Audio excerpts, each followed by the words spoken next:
Welcome to Speaking of Faith, occasional conversations at the intersection of faith, life, and so much in between. My name is Chris Holmes. I'm the Stembler Scholar in Residence here at First Presbyterian Church of Atlanta. And I have the great pleasure today of being joined by David Roth, who is the Executive Director of Memorial Drive Ministries out in Clarkston, Georgia. And thank you so much for being with us. Yeah, I'm delighted to be here. Thrilled for the invitation. Appreciate that. So I think you suggested this, and it's a great place for us to start. And it's simply how did you find your way into the work that you're doing with refugee and refugee communities? Yeah, so I think my story and path into refugee services really started in college, where I studied abroad, like many idealistic young people. Found my way to a plane and landed in the Balkans, so in countries like Bosnia and Serbia and Montenegro for a summer study abroad trip. And I'm sure many of your listeners probably remember the wars of the 90s that ripped that country apart, and that was kind of my focus over the course of the months there in that region, and learning about ethnic violence and nationalism in a kind of European context and what that looked like in the 90s. And so hearing kind of story after story about refugee experiences and seeing the resiliency of people who are making the moral choice to flee, I was just really compelled by those stories and felt like I couldn't look away. And all the formation I had received in the church, really from my baptism on, I think was compelling me to move towards that. So that was my route into refugee services. Super, personal obviously, but who knew that a trip to a study abroad would sort of shape the trajectory. One of the things that I think is often when I've had conversations around refugee ministry has to do with terms. And we sometimes tend to throw around terms like they're all the same. So like immigrant, refugee, migrant, displaced person. Are these the words, do they all mean the same thing, or are there particular words that mean different things that we should be aware of? Yeah, that's a great question too. I think it's helpful to start with the idea of displacement. So when we're talking about someone who's displaced or has been displaced, or what displacement is, they're really fleeing a threat to their life, to their well-being.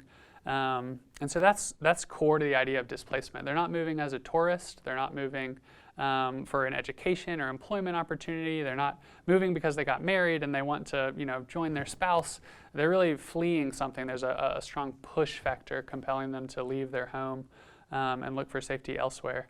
If someone feels displaced and moves away from their home, but they're able to stay within their own country, they might be termed an internally displaced person, or an IDP. So an internally displaced person is someone who's fled their home, has been displaced, but has not crossed a border. But when they cross a border, they're really becoming an asylum seeker, seeking asylum, saying to the people of a new territory, hey, treat me as if you would, how you would want to be treated if you were in the straits I'm in, if you were fleeing a threat like I'm fleeing.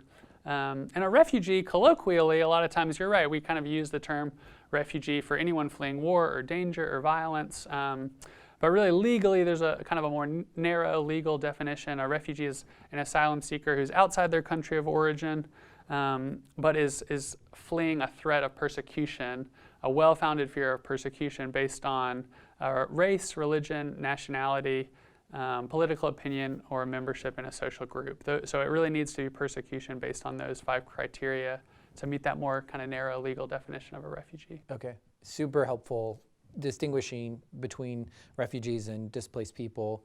I know, because I've heard you speak in the past, that you are very well aware of the statistics, the global statistics about human displacement sort of worldwide. And I would, if you would just share some from your wealth of wisdom and knowledge about, I think the 21st century has been sort of termed the age of displacement, or of global displacement, or something to that regard. And if you could comment just on the magnitude of displacement in the 21st century. Sure. Yeah, that's absolutely right. So we're breaking all the wrong records right now. So basically, for the first time in recorded human history, 1% of humanity is displaced. So 1% of the global population of human beings are displaced. Is about 1 in 97 people on the planet has been displaced through fear of danger, like we've been speaking about. And so that statistic really sets the scene. Since World War II, we've really been tracking these numbers. The number of displaced people in 2010 was right around 40 million, and now it's right around 80 million. So in the span of a decade, it's actually doubled. And that really brings us to this bottom line piece that I always say over and over again. People can think about the numbers and get lost in the numbers, but the bottom line is that we as a human community are displacing one another faster than we're finding solutions for those who are displaced. And I'll just say that again because I think it's so key. Displacement is outstripping solutions. We're displacing one another faster than we're finding solutions for those who are displaced. And that's really the urgent moral concern that I think the church and the world are called to start thinking about and working together for solutions. Yeah. And one of those solutions, obviously, historically, has been refugee resettlement in this country. And I don't think that the average layperson or even academic is aware of what that process entails. And again, you don't have to get super into the weeds, but what is the process like for resettlement for displaced people in this country? Yeah, absolutely. I'm happy to share more about kind of what resettlement looks like and feels like for someone moving through that experience. But also want to start with what happens if someone doesn't become resettled? I got to know a friend, her name is Too, H-T-O-O, and she was resettled to this country when she was a teenager, and I got to know her when she was that age. I was interning as kind of a youth mentor in a refugee resettlement office here in Atlanta. And she told me early on when I had met her that she had been born in a refugee camp and her family had been there for 20 years before being afforded a chance to be resettled to the United States. And so that is a story of millions of people. A lot of people are either kind of stuck in refugee camps where they don't see a way forward, or they're in urban contexts living in the shadows and not really feeling like they have a lot of agency in that situation either. And so both of those are not sustainable solutions. They're not feeling like they're locally integrated into a new community. They're not feeling like they have a chance to return to their home country because of protracted conflict. And so that's really where resettlement becomes so urgent and so important, especially for the most vulnerable in those scenarios. So resettlement is this dynamic partnership between the federal government and local communities that is really a life-saving process that helps. It's safe, it's legal, it's orderly, it's documented. Refugees are able to leave that kind of second country that they've arrived in, where they're not able to fully rebuild their lives, and then come on a plane to the United States or other countries that operate resettlement programs. And there's some initial assistance, and they can begin rebuilding their lives here, become a really flourishing member of the community here. And that's kind of what Clarkston is. We'll get more into Clarkston, I know, but is one of these vibrant local communities that's involved in that important work. Yeah, great. And my guess is that there are a wide range of thoughts and reactions about refugees and refugee resettlement.